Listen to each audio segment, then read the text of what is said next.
Science के कुछ MCQ question देखेंगे जो हर एग्ज़ाम में पूछा जाता है। अगर आप वीडियो को पहली बार देख रहे हैं तो इसे ज़रूर सब्सक्राइब कर दें। और चलिए आगे देखते हैं, क्वेश्चन को सॉल्व करते हैं। पहला क्वेश्चन है, लेंस की शक्ति किससे मापा जाता है? Option A dioptre, option B ampere, option C lumen या ऑप्शन डी कैंडेला। इसका सही उत्तर होगा ऑप्शन ए डायोप्टर। लेंस की शक्ति डायोप्टर से मापा जाता है। पावर ऑफ ए लेंस जिसे पी बोलते हैं और फोकल लेंथ ऑफ लेंस जिसे एफ बोलते हैं, इन दोनों के बीच relation P is equal to 1/f होता है। ठीक है। दूसरा क्वेश्चन है, प्लास्टर ऑफ पेरिस का रासायनिक नाम क्या है? Calcium sulphate, calcium carbonate, calcium chloride या कैल्शियम नाइट्रेट। इसका सही उत्तर होगा कैल्शियम सल्फेट। कैल्शियम सल्फेट जिसका केमिकल फॉर्मूला CaSO4.2H2O होता है।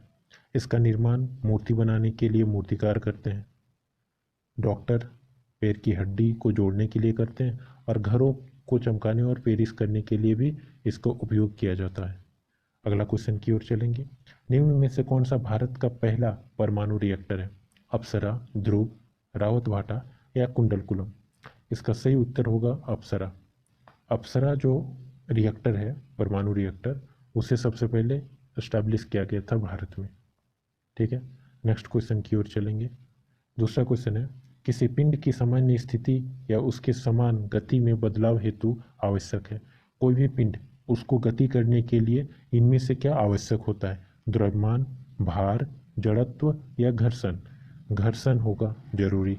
अगर कोई भी इंसान चलना चाहे तो बिना घर्षण का वो चल नहीं सकता, इसीलिए इस क्वेश्चन का सही उत्तर घर्षण होगा। आगे की ओर चलते हैं। अगला क्वेश्चन है, एक व्यक्ति जो पानी से भरी बाल्टी खींच रहा है वह रस्सी के अचानक टूटने के साथ पीछे क्यों गिरता है? पहला, न्यूटन का पहला नियम के कारण, न्यूटन के दूसरे नियम के कारण, न्यूटन के तीसरे नियम के कारण या न्यूटन का पहला और तीसरा नियम के कारण। इसका सही उत्तर होगा न्यूटन का तीसरा नियम के कारण। न्यूटन के तीसरे नियम के कारण अगर रस्सी टूट जाती है तो आदमी पीछे की ओर गिरेगा। न्यूटन का तीसरा नियम कहता है, to every action there is equal and opposite reaction. प्रत्येक क्रिया के लिए एक समान और विपरीत प्रतिक्रिया होता है। इसके और एग्जाम्पल है, जैसे उड़ता हुआ रॉकेट, रॉकेट उड़ता है न्यूटन के तीसरे नियम के अनुसार। बंदूक से चलाई गई गोली के कारण बंदूक का पीछे की ओर हटना और आदमी का तैरना न्यूटन के तीसरे नियम का ही उदाहरण है। आगे की ओर चलते हैं हम लोग। क्षुद्र ग्रह पाटी सौर मंडल का एक क्षेत्र है जो निम्न ग्रहों में से किस कक्षा में स्थित है? क्षुद्र ग्रह जो होते हैं उसके चारों ओर, किसी भी ग्रह के चारों ओर छोटे छोटे पार्टिकल होते हैं या कण होते हैं, और इन ऑप्शनों में से चुनना है कि किसके चारों ओर होते हैं। पहला है पृथ्वी और मंगल, मंगल और बृहस्पति, ऑप्शन सी बृहस्पति और शनि, या लास्ट ऑप्शन डी शनि और प्लूटो। इसका सही जवाब है मंगल और बृहस्पति। मंगल और बृहस्पति के बीच क्षुद्र ग्रह होते हैं।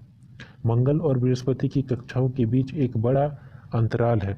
इस अंतराल में बड़ी संख्या में छोटे पदार्थ मौजूद होते हैं जो सूर्य के चारों ओर चक्कर लगाते हैं, जिसे क्षुद्र ग्रह कहा जाता है।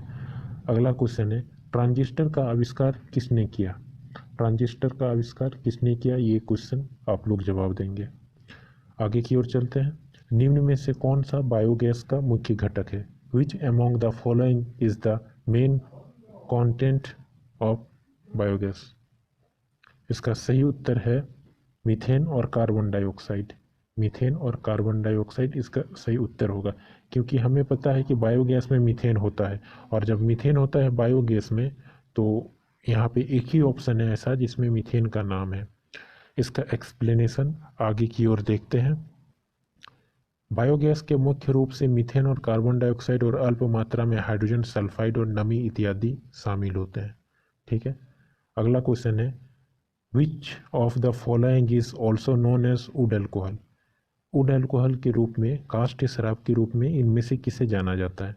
मैथेनॉल, इथेनॉल, प्रोपेनॉल या ब्यूटेनॉल। आपको सही जवाब देना है।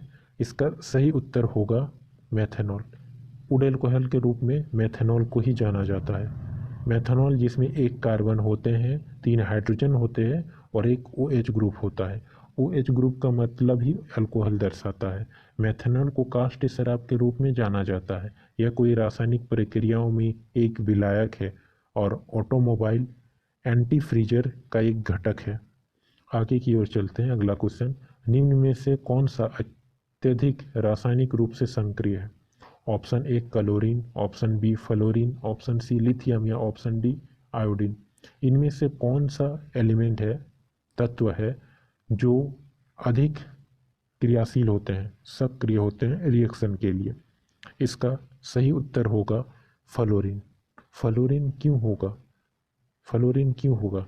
क्योंकि फ्लोरीन विद्युत ऋणात्मकता फ्लोरीन में ज़्यादा होता है, इसीलिए फ्लोरीन किसी भी क्रिया करने के लिए, कोई भी एलिमेंट के साथ क्रिया करने के लिए तुरंत सक्रिय हो जाता है। फ्लोरीन सबसे अधिक क्रियाशील है क्योंकि इसमें सबसे अधिक विद्युत ऋणात्मकता होता है, यही कारण है। अगला क्वेश्चन है जो आप लोग देखे होंगे, पटाखों के फटने के बाद निम्न में से कौन सा कारण, किसके कारण चटक लाल रंग निकलता है? Option A strontium, option B barium, option C sulphur या ऑप्शन डी मैग्नीशियम। इसका सही उत्तर आप लोग देंगे। Thank you.